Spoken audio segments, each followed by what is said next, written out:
Double चांदनी के पौधे पर अच्छी फ्लावरिंग के लिए और फूलों का साइज़ बड़ा बड़ा आए, किस तरीके से हम ख्याल रख सकते हैं, आज के वीडियो में मैं बताने वाली हूँ कि आप अपने डबल चांदनी के पौधे को सूखने से कैसे बचा सकते हैं।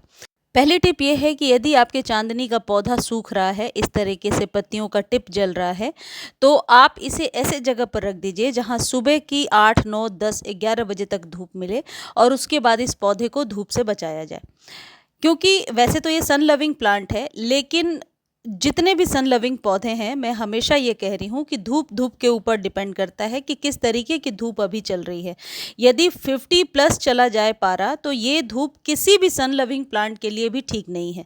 तो आपको मॉर्निंग के धूप में रखना है, क्योंकि फ्लावरिंग चाहिए तो धूप तो चाहिए पौधे को, लेकिन दोपहर की धूप में रखेंगे तो ये पौधा सूख रहा है।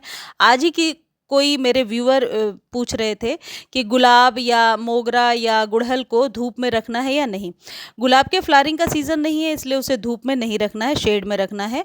और लेकिन ये डबल चांदनी है, जूही की कोई वैरायटी है या फिर गुड़हल है, मोगरा है, इन सब को धूप चाहिए फ्लावरिंग का, क्योंकि ये सीज़न चल रहा है इनका।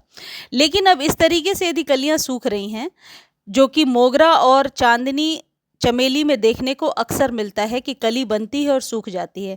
इसका सिर्फ 2 ही रीज़न हो सकता है, या तो आप इसके ऊपर कोई केमिकल से स्प्रे कर रहे हैं कली बनने के दौरान, और दूसरी चीज़ धूप बहुत तेज़ है, धूप की वजह से ही कली सूख रही है। तो इसके लिए आप एक ही टिप अपनाएंगे, वो ये है कि या तो पौधे को ग्रीन नेट के नीचे रख दीजिए, या फिर इस पौधे को आप सिर्फ मॉर्निंग के सनलाइट में रखिए।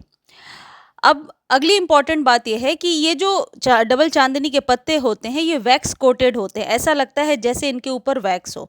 ऐसे पत्ते बहुत ही जल्दी जलने लगते हैं, तो अगेन जलने से बचाने के लिए आपको शेड में रखना होगा। शेड में ये पौधा अभी ख़राब नहीं होगा जब तक बरसात शुरू नहीं हो जाता है। बारिश का पानी जिन जगहों पे रेनिंग होने लगी है, वो तो ओपन में रख सकते हैं, लेकिन जहाँ पर अभी बारिश नहीं हो रही है, जैसे अभी नॉर्थ इंडिया में सिर्फ गर्म हवाएं चल रही हैं, तो अभी हमें दोपहर के टाइम में इस पौधे को गर्म हवा से भी बचा करके रखना होगा। अगली इंपॉर्टेंट टिप ये है कि छोटे कंटेनर में ये पौधा बिल्कुल ट्री का रूप ले लेता है, एक अच्छे, आप कह सकते हैं अच्छे शेप में बढ़ता है। तो शेप में देने के लिए इसे आप टाइम टू टाइम कटिंग करेंगे। कटिंग करने का 2 समय है, या तो बरसातों में कीजिए या स्प्रिंग में कीजिए। मैं जो ये करके दिखा रही हूँ, इसे पिंचिंग कहते हैं या डेड हेडिंग कहते हैं। डेड हेडिंग में जो फूल खिल चुके हैं और सूख करके आपके स्टेम के ऊपर ही लटके हुए हैं, उन्हें हटाना होता है। उन्हें हटाने से आप देखेंगे कि वहाँ से नई ब्रांच आ रही है। देखिए, इसके स्टेम के अंदर कुछ इस तरीके से वाइटिश सी चीज़ होती है, ये बहुत ही पॉइजनस है। तो जब कभी आप कट कर रहे हैं, इसके बाद तुरंत जा कर के आप अच्छे से हैंड वॉश कर लीजिए, या फिर ग्लव्स पहन कर कीजिए। पेट्स और बच्चों से दूर रखिए।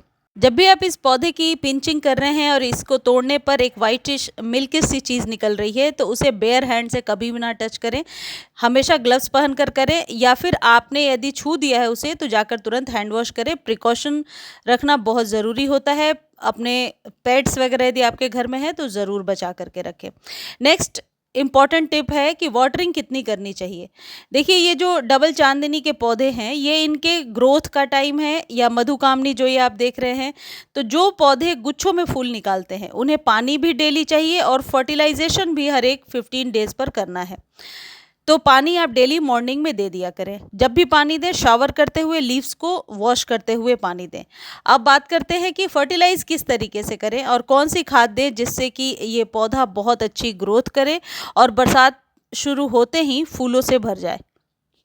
देखिए, डीएपी एक ऐसा खाद होता है, डायमोनियम फॉस्फेट, जो आपके सभी परमानेंट पौधों पर बहुत ही बढ़िया असर करता है। तो यदि आपके पास डीएपी है तो 4 से 5 दाने, यदि न्यू पौधा है। यदि पुराना है तो मेरी तरह आप कम से कम 10 दाने डीएपी के ऊपर से डाल दीजिए। ये अपने आप मिट्टी में डिकम्पोज हो जाता है। इसे घोल कर देने से बेहतर होता है कि डायरेक्ट सॉइल में डालें।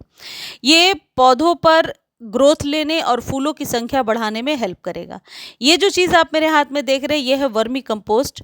यदि आपके पास डीएपी नहीं है तो सिर्फ वर्मी कंपोस्ट भी देंगे तो ये उतना ही अच्छा ग्रो करेगा। ये जो वर्मी कंपोस्ट है ये 1 चम्मच ही मैंने लिया है, क्योंकि मैं रेगुलर जो ऑर्गेनिक खाद है वो भी देती रहती हूँ, जो वीडियो में आगे आपको बता रही हूँ। ये 1 चम्मच ऊपर से डाल दीजिए। आप चाहें तो पानी में इसे घोल करके 3-4 घंटे पानी में भिगो करके लिक्विड फॉर्म में भी इस्तेमाल कर सकते हैं, लेकिन मेरे गमले की मिट्टी ऑलरेडी बहुत मॉइस्ट है, इसलिए ड्राई फॉर्म में ही मैं दे रही हूँ। आपके गमले की मिट्टी सूखी है तो इसे लिक्विड बना करके दे दीजिए। इसे भी 15 दिनों पर रिपीट करना है। देखिए जैसे ये मधुकामनी है, ये गुच्छों में फूल दोबारा ही निकलने लगे, तो जो ये डबल चांदनी वगैरह है या मोगरा है, ये जो गुच्छों में फूल निकालते हैं पौधे, इनमें जब एक बार फ्लावरिंग हो जाए तो तुरंत फर्टिलाइज करके आप दोबारा फ्लावरिंग ले सकते हैं।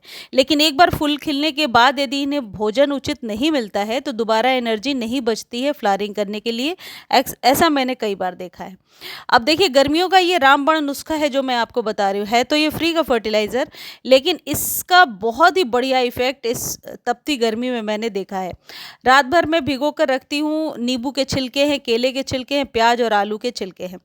अगले दिन इसे छाना और जितना मान लीजिए 1 लीटर ये पानी है तो 1 लीटर नॉर्मल पानी मिलाया और सभी पौधों को दे दिया। सभी फूलों, फलों, सब्जी वाले पौधे जो भी आपने लगा रखे, इवन इंडोर प्लांट्स को भी। इससे इतना फ़ायदा है कि मिट्टी नेचुरली एक तो भुरभुरी रह रही है, जिस वजह से पौधा सूख नहीं रहा है। देखिए ये मेरे जूही का पौधा है, कितनी अच्छी फ्लावरिंग कर रहा है। फूल तो सभी में खिल रहे हैं। मौसम की मार तो है, यानी धूप तेज होने की वजह से फूल खिल करके शाम को ही कई बार मुरझा जाते हैं, लेकिन फूल खिलना बंद नहीं हुए।